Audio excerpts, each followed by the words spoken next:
Maneiro, maneiro. Por que tu foi pra lei? Pra lei? Pro direito? É. Puxa, eu não gosto de injustiça, eu tenho um problema com isso, e principalmente eu não gosto que as pessoas explorem o desconhecimento dos outros, sabe?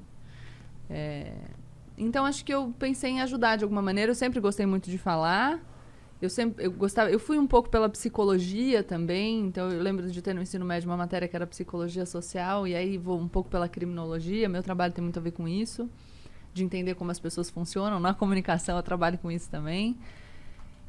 E aí foi um pouco porque, vamos ver, eu pensei em prestar jornalismo também, sabia? No final tava... Mas eu fui muito feliz sendo advogada. Eu ainda sou advogada, tô pagando a OAB, então. Quer dizer, eu acho que eu perdi o boleto, mas enfim, vou pagar o OAB. Não me E, assim, e o mestrado? Qual foi o tema? Qual foi a pegada do... A influência da repressão penal sobre o usuário de crack na busca pelo tratamento. Porra! Eu fiz uma pesquisa de campo. O mestrado foi muito legal. Eu fiz um... Foi tirar uns crack lá na Cracolândia. Cheirar uns crack. Eu entendo de Não, crack. eu sou bem careta, mas enfim, eu fui estudar em Portugal uma época na faculdade e eles estavam evoluindo muito na política de drogas lá, na descriminalização do usuário, transformar numa infração administrativa. E eu achei muito legal, comecei a me interessar pelo tema, voltei para o Brasil, terminando a faculdade, falei, cara, quero estudar isso. E aí fui para a USP, entrei no mestrado logo depois da faculdade, porque eu tinha certeza que queria dar aula. E aí eu fui cursar umas matérias na psiquiatria. Então você pode escolher a faculdade que você quer ir, né? Tava no direito, fui umas matérias para psiquiatria, tem até uma história legal que eu fui... O professor falou, vou dar uma prova, vou te fazer umas perguntas, você responde o que você souber. E ele me entregou pela primeira vez na vida, eu não sabia nada. E eu cheguei e falei, professor, eu tenho um talento que é enrolar. Mas hoje, eu não tenho como, não tenho ideia. E eu falei, você quer que eu vá embora? Ele, não, fica aí. E aí eu comecei a estudar e foi isso. E qual que é a conclusão? Como que o Estado fode os cracudos? Falei pra ele que eu queria falar disso. Então, de diversas maneiras. Né? Você quer saber sobre o porte... Acho que a questão das drogas é uma questão muito complexa. Vou falar disso aí, da gente para de falar de assunto cabeçudo. Daqui a pouco o povo vai desligar. Vai falar, porra, papo chato dessa mulher. O pessoal já reclama que eu falo de maconha. Todo programa eu enfio maconha. Não, mas acho que quando a gente pensa em política de drogas, a gente tem que pensar o seguinte. Faz bastante tempo que a gente está proibindo droga. E, enfim, elas estão aí ganhando a guerra às drogas há anos. Então, não tá funcionando. O Jean tem uma camisa maneira pra caralho. Palmas para as drogas que por mais um ano venceram a guerra às drogas. É dessa marca, não é, Jean? Não é dessa marca aqui? Cara, pior que eu não lembro, pra ser sincero. Acho que é. Talvez seja. Então, acho que esse é um indicativo, não de que as pessoas precisem concordar com a minha proposta, mas de que a gente precisa pensar. Porque se a gente está fazendo um negócio por tanto tempo e o negócio não está funcionando como a gente quer, a gente precisa pensar. Eu tenho no meu Instagram uma série de vídeos sobre isso, mostrando uma fala do ex-ministro e ex-juiz Sérgio Moro, porque, enfim, na época, uma visão não considerada alinhada ao meu pensamento, e ele falando sobre o tabaco. Ele estava dizendo, a gente tem um imposto alto sobre o tabaco, só que isso faz com que uma parcela maior do mercado seja tomada pelo contrabando. 40%. E o cigarro... 60%, sei lá. O cigarro contrabandeado, ele não tem controle fitossanitário, então ele é pior para a saúde. Com a droga é 100%.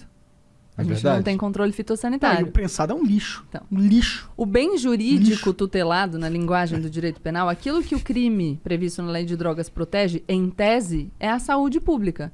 Só que a gente está gerando mais prejuízo para a saúde pública. E aí a gente gasta muito mais dinheiro encarcerando pessoas, prendendo gente, do que com saúde pública. E aí outro ponto, quem que a gente prende? Os grandes traficantes? Não. Porque eu queria trazer um livro, aliás, eu não achei em casa, o Sentenciando o Tráfico, do juiz Marcelo Semer, e ele vai mostrar que uma pequena parte das prisões é decorrente de investigação. O resto é policial militar na rua, prisão em flagrante. Você pega um cara jovem, primário, coloca na cadeia, cumprindo pena, e aí, enfim, ele acaba integrando uma das facções criminosas. Aqui tem o livro A Guerra, do Bruno Paes Manso, A Ascensão do PCC, fala um pouco disso. E você perde essa pessoa. Então, você, achando que você está combatendo violência, você acaba produzindo mais violência. É um contrassenso a política. Você dá material humano pro tráfico. Exatamente. Né? Porque o cara vai pra cadeia, já tem a ficha suja. Então, a questão é, a gente precisa pensar. Outra coisa, tempo de polícia. O uso de drogas segue sendo crime. Tá? Ele não é punido com pena de prisão, mas... Já fui algemado, já fui pra cadeia. E você tem que assinar o termo circunstanciado, né? O Igor foi lá na DENARC comigo, porque a gente, né... Pior que é, e estamos sendo investigados pelo DENARC. Estão sendo investigados? É. Por quê? Porque a gente fuma tabaco orgânico. Dele.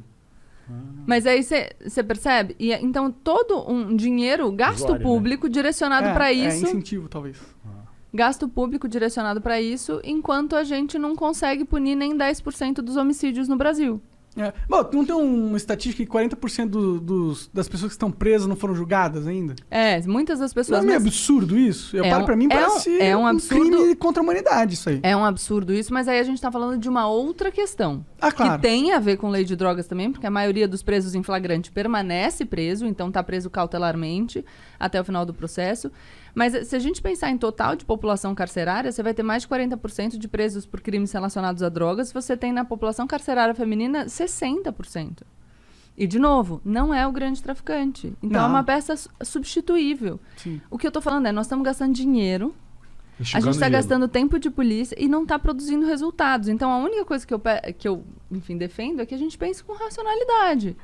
Cara, bora debater. Não precisa concordar comigo não, cara, mas não tá funcionando. Só que sem medo, não adianta a gente debater, tipo, não posso falar sobre esse assunto, porque a gente não sai do lugar. Bom, a gente...